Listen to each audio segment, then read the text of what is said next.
नमस्कार शेतकरी बंधूंनो, आज कोथडी येथील कास्तकार अनंता लक्ष्मण हिवरे यांच्या शेतात आहेत। 20 नोव्हेंबरला इथे आपण आलो होतो। त्या दिवशी ते टोकन पेरणी यंत्राने त्यांच्या शेतात मक्याची लागवड करत होते। आज दिनांक आहे 11 डिसेंबर, जेव्हा आपण त्यांच्या प्लॉटमध्ये पुन्हा भेट देण्यासाठी आलेलो आहेत। आपल्यासोबत शेतकरी आहेत। कोणती व्हेरायटी लगाई थी आपण ने उस टाइम पे? आझाद 009।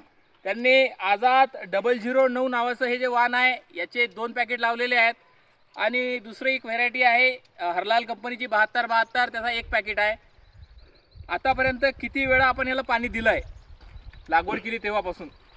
लागवड केली त्यापासून लागवडीच्या दिवशी एक म्हणजे 4 खेप पाणी दिलं समजा आपण त्याला। म्हणजे मागच्या 5-6 दिवसाच्या बाद एकदा 5-6 दिवसाच्या अंतराने आपण याला पाणी देत राहिलो। तर शेतकरी बंधूंनो, लागवड केल्यानंतर पाण्यावर आपल्याला नियंत्रण ठेवणं आहे। जमिनीचा प्रकार, तुमचा होणारा वापसा, त्यावर तुमचं हे पाणी डिपेंड करते।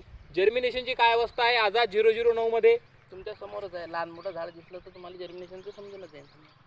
तर त्यांनी त्यांच्या शेतात आझाद 009 नावाच्या धनलक्ष्मी कंपनीच्या मक्याची लागवड केली आहे। मागच्या व्हिडिओमध्ये सांगितलं होतं का केली होती, एकदा त्यांना पुन्हा विचारू। एवढे मोठे वाण सोडून मार्केटमध्ये मिळणारे जे असंख्य वाण आहेत हे सोडून आपण हे आझाद 009 यावर्षी का लावली? मागच्या वर्षी मी लावली होती 9 किलो। 9 किलो तर 9 किलोले मला 39 क्विंटल झाला होता। मग 39 क्विंटल झाल्यानंतर दुसरं वाण कशाला वापरायचं?